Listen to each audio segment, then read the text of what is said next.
This is a microwave, and this is a homemade rocket. Can you guess which one of these I'm gonna use to make some hot chocolate? Can you guess?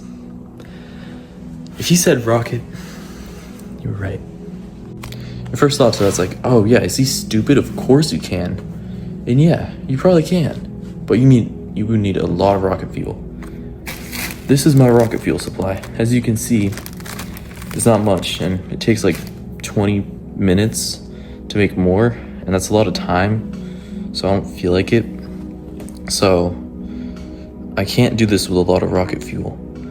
Now, you might be thinking, well, heat transfer is really easy. It takes like 30 seconds to make a hot chocolate in the microwave, a minute maybe.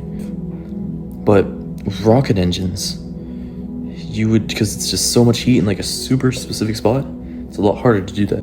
You would need a lot of heat over a lot of area to heat this up so fast that it would like work. And with a rocket engine, that might not be possible. So I'm gonna make it possible. So these are 3 different ways I could do it. I could just put one rocket motor and a lot of fuel underneath the cup. I could put 3 rocket motors, or 1 rocket motor with 3 sides and 3 rocket motors.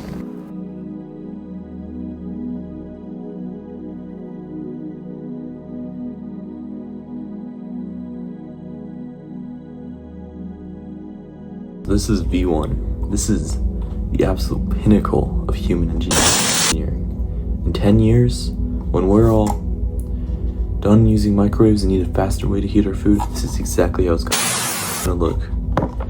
So first, you got the chopsticks. These are gonna hold it in the ground, make sure it's stay strong. Then you got the rocket motor, and this rocket motor has some very complex engineering and incredible chemistry in the fuel. Then you have the igniter, which is simple for this generation, but eventually maybe more efficient. Then you got the heating tank. You look over here, because it's the can, that thrust is going to jettison outwards from here and probably maintain a lot of heat in here. Then you got the cap. The cap stops the poisonous gas from this to reach into the drink. This is what your microwave will look like in 10 years. I guarantee you. I'm gonna show you guys how long it takes to make a hot chocolate the normal way.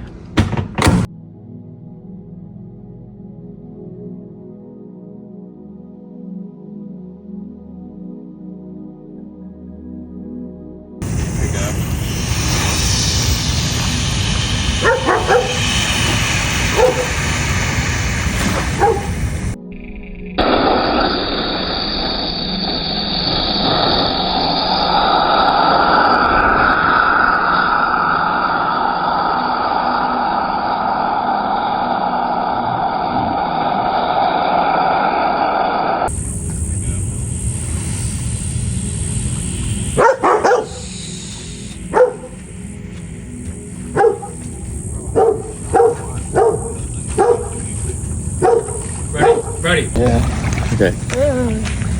Oh wait, I gotta open this. Alright. Okay, it's warm. Come on. That's a good sign. Oh, it does not smell good. Just gonna rip it open. Wow. Oh, the water's warm. I was not expecting that actually. Okay. Put the chocolate in. Oh, I did not get much water in there. It's gonna be really dense hot chocolate. Alright. It worked! This is a little bit of a post hot chocolate making analysis. So, you can kind of see the top. This is where the water was, and there's actually not much damage to the insides. It didn't melt that much. I mean, that's kind of expected that. I didn't actually think it was going to heat that much because of the sudden inflow of heat. And so, something kind of cool is that the bottom of it's charred, and it smelled a little bit funky yesterday, so I had to stay outside. And what my sister described the smell as was the waterfront, which was family's restaurant, after it burned down. And So the tape has been burned pretty significantly. It kind of makes sense. This fired backwards and impacted the tape.